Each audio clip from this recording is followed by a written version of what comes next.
Pues ya estamos de regreso. Muchísimas gracias por seguir con nosotros. Le quiero... qué intenso, perdóneme, pero se puso esto verdaderamente intenso. No sabe la de mensajes que nos han estado llegando con motivo de la entrevista que acabamos de sostener con el regidor Manuel Rodríguez Monarres. Ya hoy, pues, regidor sin partido, ¿no? Ah, cielos. Algo que, pues no puedo afirmar que era algo que se veía venir. De alguna u otra manera uno se entera que de pronto hay desavenencias internas y uno sabe que eso es común, ¿no? Los actuantes en política son finalmente seres humanos metidos en un entorno donde hay mucha pasión combinado con intereses legítimos e ilegítimos, porque también los hay. Y uno sabe que el conflicto, el roce, la diferencia, la desaveniencia es un fenómeno propio de una actividad tan intensa como la actividad política. Pero nunca creímos que fuese a alcanzar este tono, y menos que fuese a terminar en rompimiento de un equipo que se veía monolítico, que se veía sólido, que se veía fuerte y que se requería fuerte en el contexto de una nueva etapa para el partido.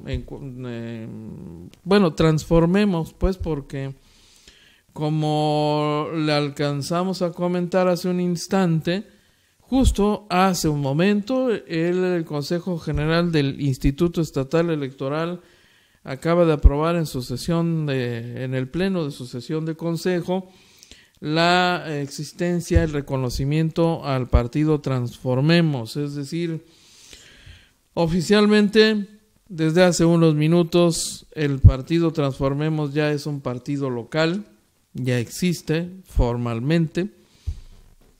Así que, fíjese nada más que contrasentido, ¿no? Le comentamos ahorita, le venimos a confirmar esto que es un hecho noticioso, la aprobación del nuevo partido, su debut, por así decirlo, ante el órgano electoral, que es el que finalmente sanciona su existencia, como la de todos los partidos, y justo en el momento en que debuta el nuevo partido, Manuel Rodríguez Monarres debuta públicamente, pero en calidad de ex, es decir, si saben contar, no cuenten conmigo.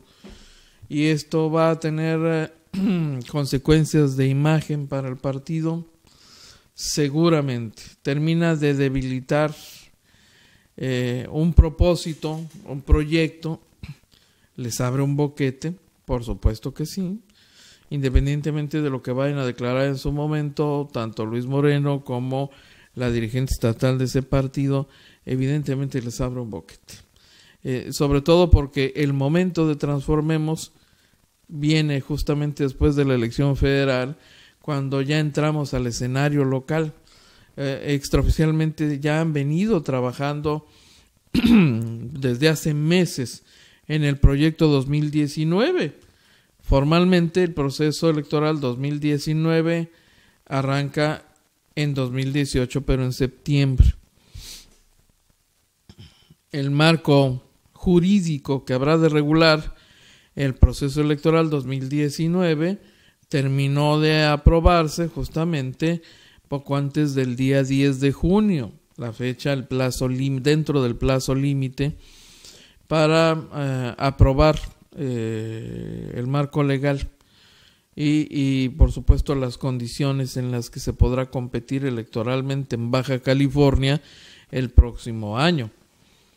Así que esto me parece que, híjole, expone al diputado Luis Moreno, que como servidor público había mantenido un liderazgo muy claro y sólido en los últimos meses, desde que asumió la presidencia la posición de diputado local, el único diputado local del PES, porque el otro es Encuentro Social, ¿no? Este era PES, Partido Encuentro Social de Baja California. Ya dejó de existir el PES, Encuentro Social, es decir, el Partido Nacional, ya tramitó su registro como partido local para poder contender en la elección que viene. El PES local desaparece, se convierte en Transformemos, que hoy debuta formalmente, y que lo hacía pues con buenos pronósticos, aun cuando se trata de un partido local todavía chico, todavía limitado, y tenía frente a sí pues un proyecto enorme, ¿no? El de tratar de ganar una elección local, la que viene, con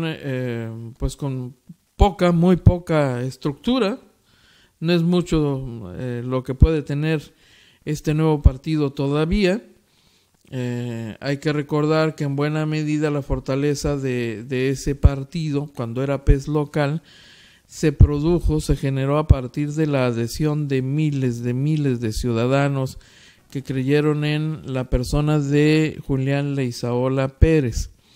Esto sustituyó de alguna manera las limitaciones internas y la carencia de una estructura que se armó pues con complicaciones, muchas complicaciones que tuvieron también un costo, gente sin la capacitación adecuada, pues, a toda prisa. Ya puede usted imaginar cómo se construye un proyecto político electoral que tiene que estar soportado, porque su momento de prueba es el día de la jornada comicial, debe estar soportado, respaldado con una estructura que se arma a toda velocidad, con muchas limitaciones, porque es imposible que estos miles de ciudadanos, por muy entusiasmados que estén, por muy convencidos y comprometidos que estén con la causa de una propuesta como la de Leizaola y como la del Partido Encuentro Social en su momento, es difícil que puedan, frente a dos partidos que ya son unos colmilludos en eso de la estructura y la movilización electoral, pues poder reclamar la presidencia municipal, disputar la presidencia municipal. Y aún así el PES se quedó a unos cuantos votos de ganar la presidencia municipal. Imagine usted. Esto va a tener algún efecto, alguna consecuencia, sin duda. No porque la salida de una persona pueda afectar el trabajo de toda una estructura, que es la que ya tiene ahorita Transformemos, y de toda una voluntad en torno a un proyecto que sigue caminando y va a seguir caminando, por supuesto, sino por la imagen, por la afectación que esto deja, pues. Mire, no es el único que se había planteado la decisión de dejar el nuevo partido. No es el único. Pero no imaginamos que justamente el coordinador de la fracción iba a ser el primero en abrir fuego y en retirarse, ¿no? Esto le da municiones a los de enfrente, pues sí, por supuesto. Le van a estar haciendo fiesta, seguramente, le van a mandar hasta algún regalo, vaya usted a saber, porque sumamente agradecidos, ¿no? Por hacerle la chamba. Ya. Así son estas cosas en política. Ay, qué delicioso está este té, me va a usted disculpar. Mire, y yo quiero agradecer que están con nosotros Gustavo Alfonso Jiménez Pensado. Nora Elena Cortés ya nos abandonó, por supuesto. Ya te vi, directora, pero está aquí conectada con nosotros, desde luego. Y siguen presentes nuestros amigos, nos están viendo, y no son pocos. Se están reportando por el Messenger de Facebook, Qué genialidad esto, la posibilidad de interactuar. Qué cosas. A ver cómo le va a Luis Moreno. Porque, pues imagínense aparecer después de esta revelación del encuentro del fin de semana, encuentro cristiano, que es respetable, pues, ¿no? Como cualquier otra creencia, pero aparecer como una especie de Nicolás Maduro, diciendo un pajarito me habló. Híjole, eso va a tener un efecto impresionante. Creo que el gran perdedor en este conflicto va a ser, en lo personal, el diputado Luis Moreno, que ha manejado le decía yo hace rato, pues un desempeño ecuánime, congruente, sólido en el poder legislativo, de compromiso con la comunidad. Creo que eso está clarísimo en cada uno de los grandes temas de controversia en esta entidad. Su posición ha sido claramente a favor de la gente, y esto le genera dividendos políticos a él en lo personal, seguramente.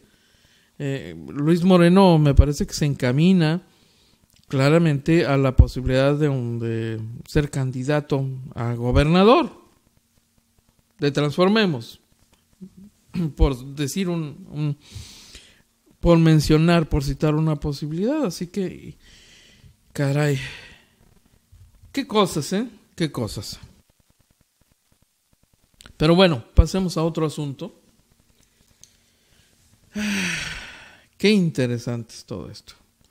Mire, fíjese que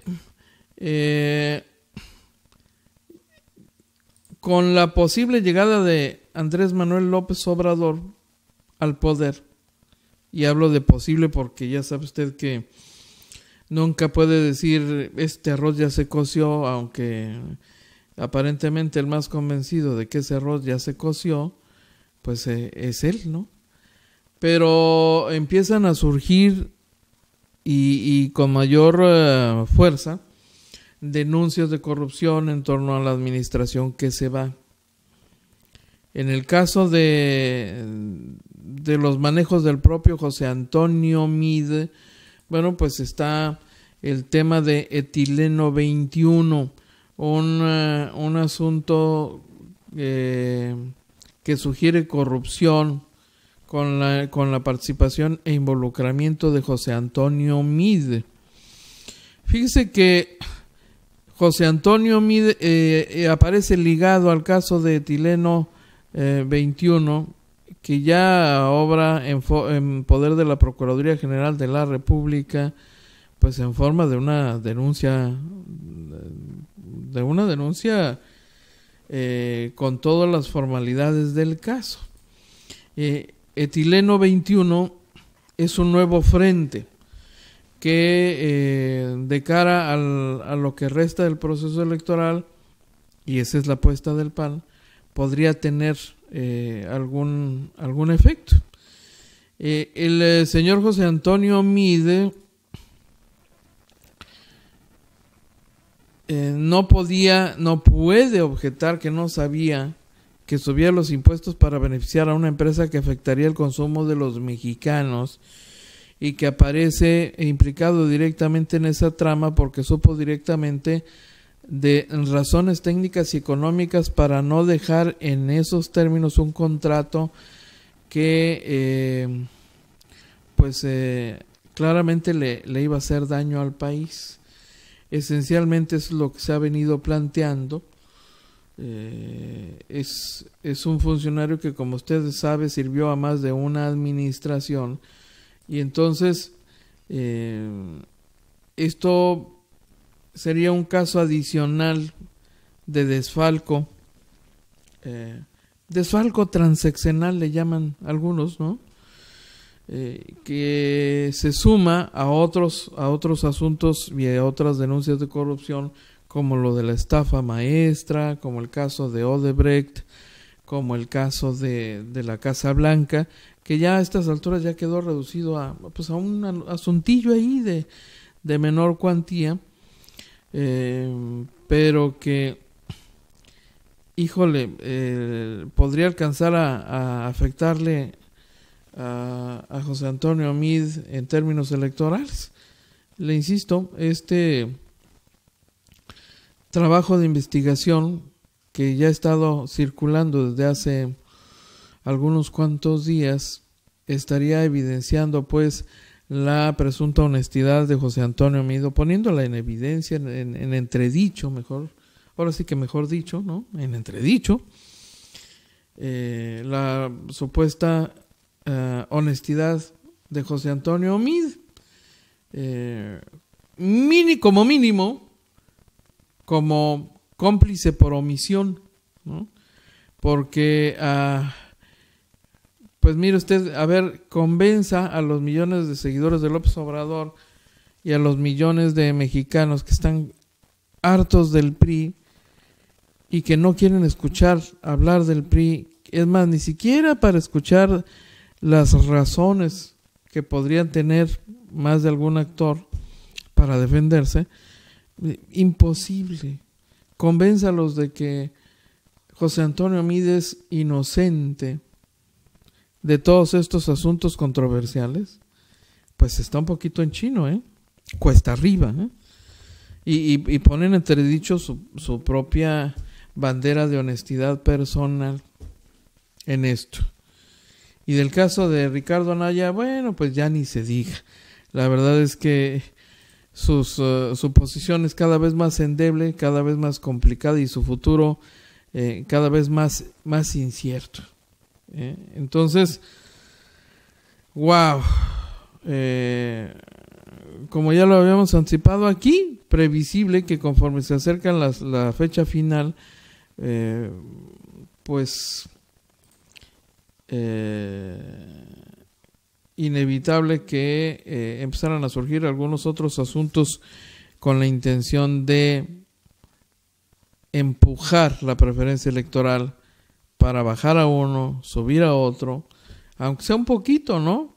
La suma, todo cuenta, cada voto, cada punto porcentual cuenta. Le bajo tanto a este, y le bajo tanto a este, y este otro le bajo un piquito, y entonces eso lo sumo para mí, y entonces yo crezco, ellos bajan y mi posición mejora en las encuestas. Por supuesto que con la diferencia tan amplia que hay entre el primero y el segundo lugar, caray, parece poco probable que se produzca un cambio significativo, Oiga, le tengo que informar que ha sido hospitalizado el expresidente Luis Echeverría, y mire usted que el pronóstico no se ve muy bien.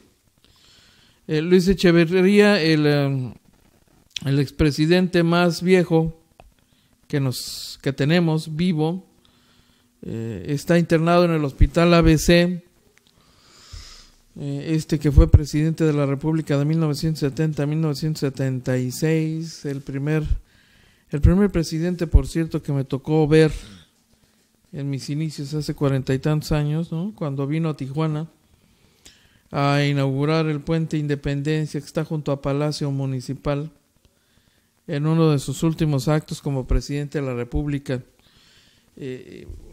No quiero no ser ave de mal agüero, pero mire, con todo y lo sorprendentemente bien que se ha cuidado y que ha permanecido Luis Echeverría Álvarez en comparación de todos los demás, con todo y lo sorprendentemente bien que se ha conservado, pues llega un momento en que se le agota, como a todos se nos va a agotar el ciclo vital, ¿no?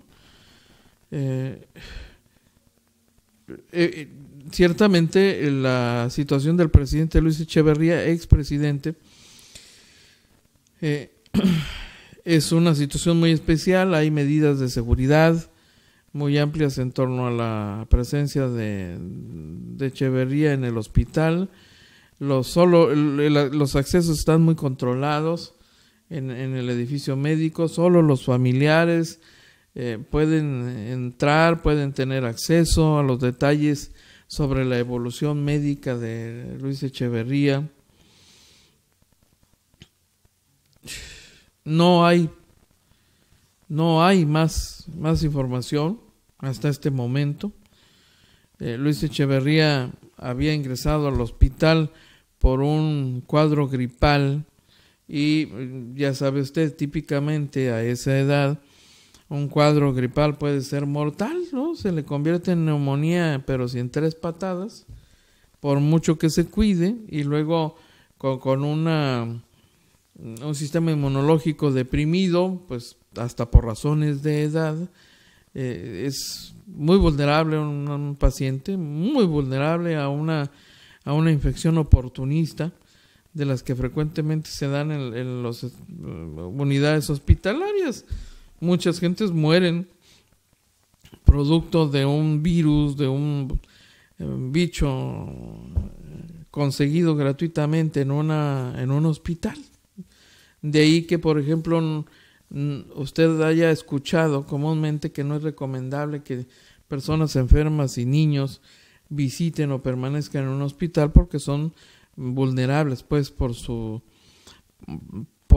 la edad misma, ¿no? De un adulto mayor o de un enfermo o de una criatura, pues a pescar a un bicho de esos, y ¿para qué quiere? En el caso de una persona enferma pero además mayor de edad, como Luis Echeverría, esto puede ser fatal, y lo saben los médicos que están muy al pendientes del desempeño orgánico de Luis Echeverría Álvarez. ¡Qué vitalidad de hombre! Mire, Luis Echeverría evidentemente es un hombre que ya no podía viajar gran cosa. Se complica para alguien de esa edad y de esa condición estar viajando. Viajar genera pues efectos en un cuerpo ya adulto, cansado, eventualmente enfermo, y puede tener consecuencias fatales. Luis Echeverría todavía hizo un viaje hace pocos años aquí a Tijuana, y mire, todo está en veremos, pero pues no hay que olvidar que Cronos no se detiene. Cronos es el más rudo de los dioses, ¿no? No perdona, y más tarde o más temprano, pero nos alcanza. Qué momento, de veras. Juvenal Hernández, muchas gracias. Pedro Serrano, muchas gracias. Mi commander, saludos. Alfonso López Elenes, gracias. Gustavo Alfonso Jiménez Pensado sigue con nosotros. Oiga, efectivamente, el Instituto Estatal Electoral sesionó hace un momento, le decía, y lo estamos confirmando, aprobó la creación de Transformemos, así que el nuevo jugador en el proceso electoral local que viene será Transformemos. Uno de los 2 únicos partidos locales que tiene Baja California, tenemos 2. Uno es este que hoy se llama Transformemos y que debuta con ese nombre, y otro es el partido de Baja California. Los 2 únicos partidos locales que mire, no descarte usted, eventualmente estarían formando una alianza, Es más, creo que sería una alianza hasta obvia y natural en el contexto de una elección pues competida como la que vamos a ver en 2019. Pues me parecería más que natural que 2 partidos locales con una agenda local se hicieran uno, llevando una agenda compartida, sobre todo también para fortalecerse, porque lo que viene es un reto formidable para estos 2 partidos de orden local. porque caray, el efecto Morena va a tener le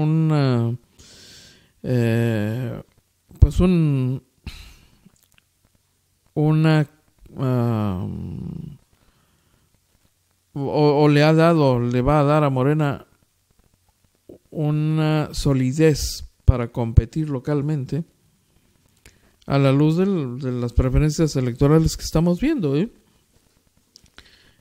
cuando se enfrenten estas fuerzas políticas que hasta hace poco eran esencialmente PRI-PAN, bueno, hoy con este nuevo actor del proceso electoral 2019 que será Morena en el escenario local, pues además con las posibilidades de ser el gallo a vencer prácticamente, ¿no? El PRI está desaparecido prácticamente en el sótano de la preferencia y simpatía baja californiana, en el tercero o cuarto lugar, y con un PAN pero muy muy desgastado, del que se afirma podría hasta enfrentar un gobernador acusado formalmente. Es lo que se ha venido manejando como una posibilidad. Sabemos ciertamente que hay en camino una denuncia formal en contra del alcalde, del gobernador. Casi le puedo decir, leer la denuncia. Y después del desgaste del gobierno municipal, parece que ahora sí estamos frente a la posibilidad de que Acción Nacional sea enviado a la banca un buen rato. Y frente a este panorama, el electorado necesitará una opción, buscará una opción. Y a estas alturas, quién sabe si Julián Leizaola Pérez pueda constituir una verdadera opción, porque conforme cambia el panorama y la correlación de fuerzas se mueve, se modifica, Leizaola como persona, con todo y el peso que puede tener por la simpatía ya conocida, simpatía ciudadana, bueno, estaría enfrentando condiciones más complicadas que en 2016, como me lo ponga.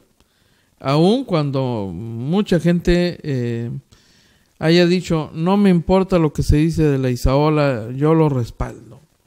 Y sigue teniendo una simpatía con esa solidez, ¿no? Pero cuando, por ejemplo, viene Morena con mucha fuerza y esta que podría ser una opción viable, llevando a Leizaola como candidato, pues resulta que no se puede materializar, porque Julián Leizaola Pérez está peleado con el dirigente estatal de Morena y casi futuro senador baja californiano por Morena, Jaime Bonilla Valdés. Entonces esta alianza PES Nacional Morena en el proceso federal podría sencillamente no materializarse en la local, lo que sería un desperdicio, ¿no? Pero ahí lo que hace la diferencia y lo que imposibilita esa alianza, pues es el encono personal entre Julián Leizaola Pérez y Jaime Bonilla Valdés. Fíjense nada más qué cosas, ¿no? Por supuesto, los más encantados con este suceso, pues son los contrarios, ¿no? PRI y PAN, que ya saben que Leizaola es un candidato de peligro, que no lo habían visto venir, lo menospreciaron en 2016 y que hoy saben tiene bastante fuerza. Y entonces todos los esfuerzos de estos partidos evidentemente van a estar dirigidos a desactivarlo, a inhabilitarlo, a dejarlo en incapacidad legal de participar y de estar en la boleta, ¿no? Para descontarlo desde antes, ¿no? Para ni siquiera dejarlo llegar al juego. Entonces, con este escenario le digo que hay cosas, hay cambios que vamos a ver, hay ajustes, hay una reconfiguración del mercado electoral, por así decirlo, en la elección 2019. ¿Qué cosas tan interesantes? Mire, déjeme compartirle un esbozo un poquito de las palabras que ha pronunciado Beatriz Gutiérrez Müller. Gutiérrez Müller es esposa de Andrés Manuel López Obrador. Ay, caray, qué pena no poder atender la llamada. Nos están marcando.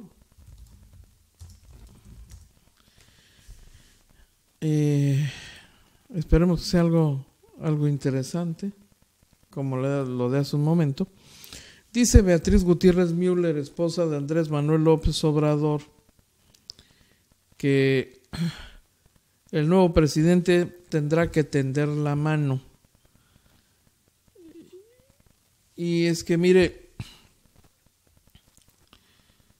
esta mujer, que es la esposa del que podría ser el próximo presidente, lo sabe, porque además es una investigadora, es alguien con preparación universitaria y con experiencia muy interesante, por cierto, con una carrera y una trayectoria muy interesante, a diferencia de otras primeras esposas que han sido solo amas de casa y que han sido arrastradas a la vida política por la relación con sus maridos.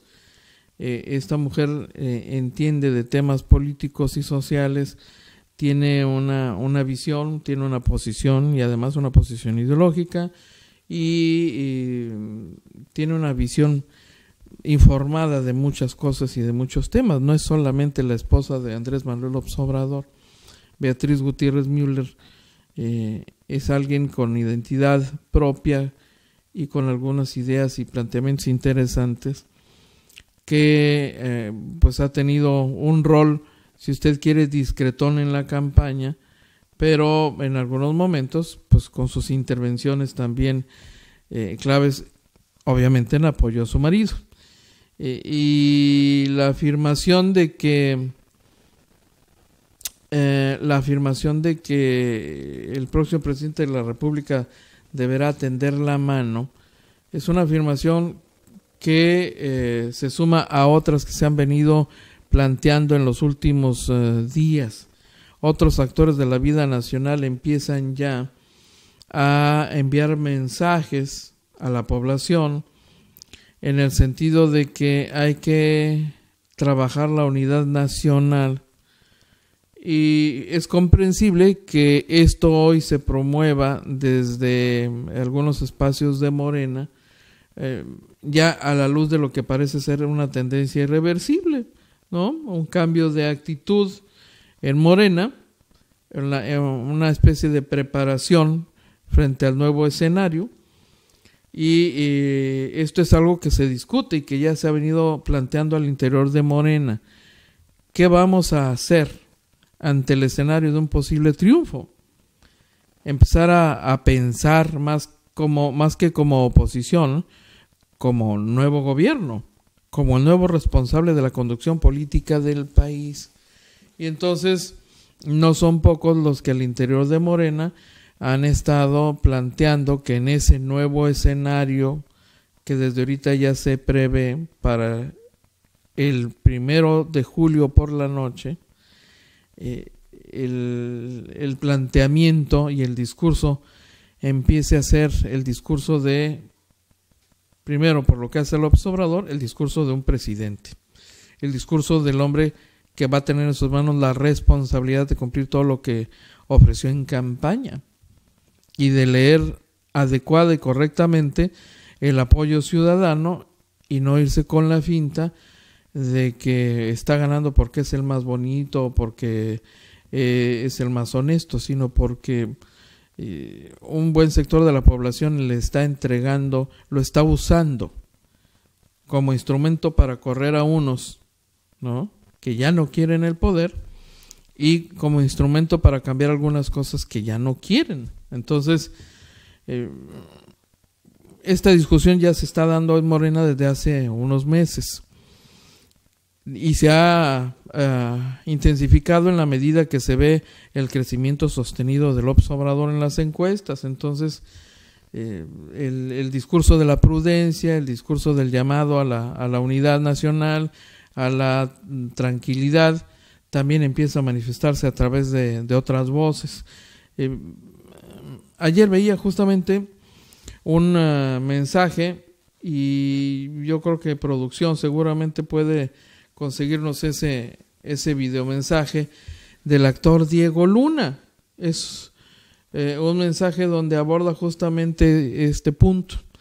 Diego Luna es uno de los actores de este país que se ha involucrado en el proceso electoral. Otros lo han hecho aceptando candidaturas de otros partidos. Del Diego Luna, video, el mensaje político de unidad, productora. Y Diego Luna no se ha quedado atrás, es una de las voces que se ha sumado al proyecto de Morena. Y sin embargo, se ocupó de dirigir este mensaje, haciendo el llamado a la unidad y a la concordia nacional y a la tranquilización, porque los ánimos han estado muy exaltados. Entonces, todo este proceso que estamos viviendo nacionalmente es muy, muy interesante, créame. Ojalá que ya lo está buscando nuestra productora. ¿Ya lo tiene, productora? A ver, vamos escuchando el mensaje de Diego Luna, por favor.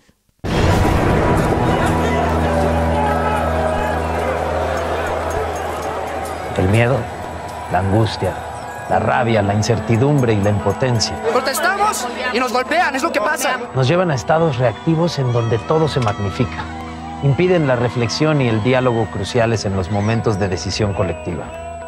Las redes sociales, por ejemplo, se han convertido en un espacio en donde el ruido hace imposible pensar, en donde todo el mundo habla pero nadie escucha. ¿Cómo fue que llegamos a este nivel de intolerancia? ¿Habrán tenido algo que ver ellos? Porque este hombre es un cínico. ¡No me vuelvas a ofender! Y nos los vamos a chingar en la elección. ¿Sabes qué me fastidia? Que tienen que tratar con estúpidos. Esos güeyes son unos putos indios.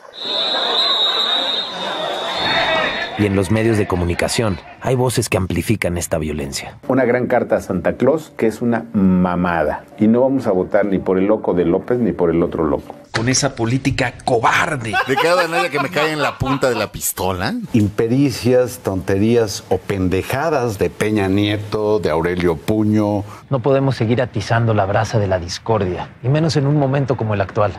Los dos son unos hipócritas. Mentiroso, farsante. Demagogo, él y Ricardo. A ver quién es más rata de uno o de otro. El poder se siente más cómodo ante un entorno dividido. Pero la democracia va mucho más allá de una elección. Vota por quien quieras, pero piensa que no solo votas por ti. Gane quien gane, el día después, todas y todos nos vamos a despertar con la misma responsabilidad.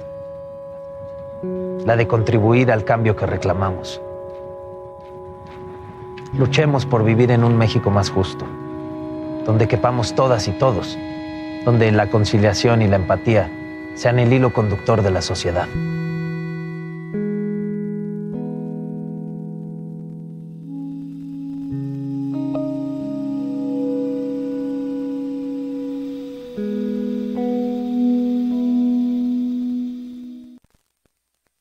Qué interesante el mensaje de Diego Luna. No le falta razón.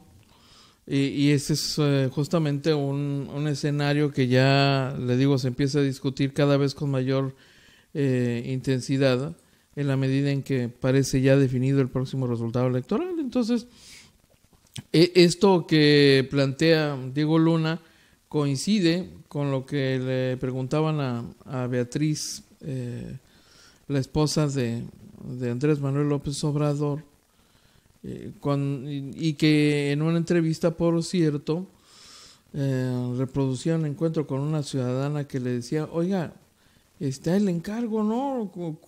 Cuiden los votos a favor de López Obrador.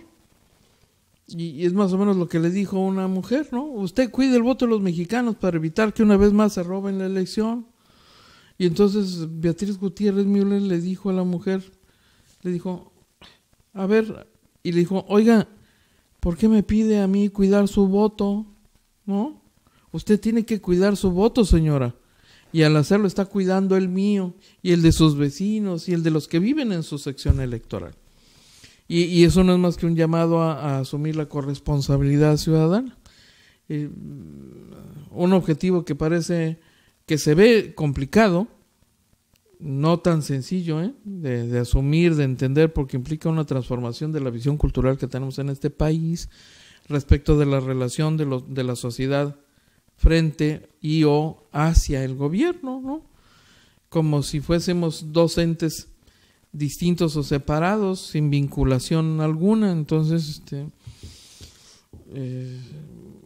pues ese será evidentemente uno de los retos en el escenario de los cambios que se quieren proponer y que muy oportunamente podrían empezar a transformarse con un eventual resultado electoral a favor de esta propuesta electoral que representa Morena. Veremos, todavía queda tiempo, los últimos días de la campaña. Veremos qué tanto lograremos avanzar en esto de las transformaciones verdaderas y los cambios de orden social, donde no podemos ser solo testigos, ciertamente. Y mire, en este contexto de las denuncias que se han venido haciendo, fíjese el ruido que ha ocasionado saber, o el caso concreto del Poder Judicial de este país, que está formado por, cientos de jueces y magistrados, cientos de jueces y magistrados que tienen sobrinos, tíos, cuñados, suegras, parejas, papás, hijos en la nómina del Poder Judicial, ocupando plazas en tribunales y juzgados. Es un diagnóstico conocido desde hace mucho tiempo que se ha actualizado recientemente como uno de los temas pendientes en la agenda nacional, sobre todo ahora que tanto se habla del cambio y sobre todo ahora que hay un candidato que insiste en transformar las cosas y cambiar y combatir la corrupción, y en donde cabe perfectamente este ejemplo como ejemplo de la corrupción más profunda que vivimos en este país, ¿no? Un poder intocado, es decir, no tocado hasta este momento, donde se viven condiciones de privilegio que ni yendo a bailar a Chalma van a poder tener los mexicanos. Así. Está usted hablando de una red de corrupción, una red clientelar en el Poder Judicial, donde los dioses del Olimpo son los ministros de la Suprema Corte de Justicia de la Nación, ¿no? Empezando por la cúpula, pues, ¿no? Pero que se refleja en toda la estructura del Poder Judicial de este país. De hecho, fíjese nada más, anda circulando por ahí todavía un estudio un diagnóstico que hizo el año pasado un consejero de la Judicatura, Felipe Borrego Estrada. Fíjese nada más, habla de 7,148 servidores públicos, 7,148 servidores públicos de 31 circuitos, que también tienen familiares en la nómina. Casi la mitad de los jueces y magistrados federales tienen parientes en el Poder Judicial. De 1,031 plazas revisadas en 31 circuitos, 501 tienen familiares. Entonces, hablando de casi el 50%. 112 magistrados y jueces habrían utilizado sus facultades para conseguir empleo, pues a todos estos que les dije, ¿no? A su esposa, la pareja, etcétera, etcétera. 180 de ellos a sus hijos, 136 de ellos a sus hermanos y 27 de ellos a sus papis, ¿no? Impresionante. Esto es parte de lo que evidentemente se está planteando con un grito de cambio. Tan solo, fíjese, en Baja California, los magistrados identificados en Baja California tienen 11 parientes, según este estudio de un consejero de la Judicatura Federal. Le hablo de un trabajo que hizo, un diagnóstico que hizo Felipe Borrego Estrada. Qué bárbaro, qué impresionante. Oiga, ya casi nos retiramos, pero fíjese que esta semana, estas 2 semanas nos sorprendieron primero por la renuncia sorpresiva de quien es subdelegado de la Secretaría de Economía de Baja California, un exregidor y exdiputado que llegó a presidente del Congreso del Estado, por cierto, Carlos Murguía Mejía. Duró 4 años en el cargo, tenía 4 años en el cargo, asumió ese encargo como subdelegado con sede en Mexicali. Entonces, pues tiene que estar viajando constantemente entre Tijuana y Mexicali. Tijuana, la ciudad donde vive, Mexicali, su área de trabajo. Y se incorporó incluso al servicio profesional de carrera, cubrió todos los requisitos que suelen ser muy, muy rigurosos, un montón de exámenes, ya sabe usted. Se trata de alguna manera, tener una inamovilidad. El servicio profesional de carrera tiene el propósito de garantizar que los servidores públicos de ciertos niveles se conviertan en gentes que permanezcan más allá de los vaivenes de la política y que puedan garantizar continuidad en los trabajos de gobierno, y que solamente los cargos de confianza puedan ser sujetos a estos, pues a estas modificaciones, o a veces criterios, casi siempre criterios políticos, ¿no? Los hombres elegidos para estos cargos de confianza, de directores, subsecretarios, secretarios y demás, pues son de confianza, desde luego, pero que fuera de esos cargos todos los demás sean funcionarios, pues por llamarle de alguna manera como de base, adquieren derechos como si fueran sindicalizados. Es más o menos una idea similar, pero el objetivo es ese, que sin importar quién llega, las dependencias tengan garantizado su adecuado funcionamiento. Y entonces Carlos Murguía ingresó al servicio profesional de carrera después de cubrir los requisitos, y de pronto nos enteramos que, renuncia, ¿no? Pero pues está hablando de renunciar incluso a los derechos que le daba pertenecer al servicio profesional de carrera. Y dice uno, pues está raro, ¿no? Y que haya sido una decisión personal voluntaria de renunciar, pero bueno, su carta de renuncia así lo decía, y dijimos, pues quién sabe qué habrá pasado, lo habrán grillado o qué, con eso de que le da por hablar mucho y ser medio rudo en las cosas que publica, en lo personal en algún par de medios. Dijimos, a lo mejor alguien se molestó, usted sabe, nunca sabe, ¿no? A lo mejor desde la misma campaña de MIDA alguien haya dicho, oye, ¿cómo uno de los nuestros ahí pateando el pesebre, ¿no? Pero bueno, nos dijo, no, pues yo metí mi solicitud, presenté mi renuncia, y dijimos, bueno, pues suponemos que así ha de ser, ¿no? Pues hablaba también de la necesidad de atender asuntos familiares. Su papá ha tenido problemas de salud más o menos serios. Y dijimos, no, pues a lo mejor sí, ¿no? Es por ese lado. Y dijimos, bueno, pues ya renunció. Quién sabe a quién van a designar. Se quedó al frente una persona interinamente. Ese es otro dato que nos llamó la atención. Es decir, no lo quitaron para poner a alguien, aparentemente, porque pues se queda interinamente alguien al frente de la oficina. Y dijimos, bueno, pues se fue el funcionario federal, ¿no? Y de pronto nos enteramos ayer que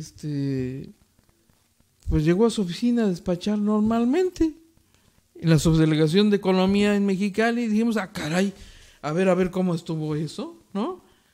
Y nos confirmó efectivamente el funcionario, le hablamos y nos dijo, pues sí, lo que pasa es que no me fue aceptada la renuncia, ¿no? Y me dijeron, no, usted siga chambeando y más con más ganas porque ya es el último tramo de la administración, así que ándele, sígale chambeando. Y entonces Carlos Murguía Mejía dijo, pues caray, ¿no? Pues qué distinción, ¿verdad? La ratificación de la confianza y pues ahí está, trabajando desde ayer, reanudando sus actividades como subdelegado en Economía. Qué historia ahí medio extraña, ¿eh? Alguna vez ya nos enteraremos de los detalles, ¿no? Pero por lo pronto qué interesante que eso haya ocurrido. No se ven esas cosas todos los días en el ámbito de lo local. Oiga, ya no nos queda mucho tiempo, no. De hecho, ya nos tenemos que despedir, agradeciendo como siempre la gentileza de su sintonía, usted que nos acompaña a través de Facebook Live, Rafael Cobian, Pedro Serrano, Alfonso López Elenes, muchas gracias, Gustavo Alfonso Jiménez Pensado, muchas gracias. No olvide usted, mañana seguimos aquí, Gonzalo Franco, gracias, Maribel Ruiz Barroso, hombre, qué amable, muchas gracias. No olvide usted mañana la cita en este espacio, a esta hora, a la misma hora, en el mismo lugar, a través de Agencia Fronteriza de Noticias. Soy Enrique García y le deseo que tenga un día extraordinario. Pásela muy bien.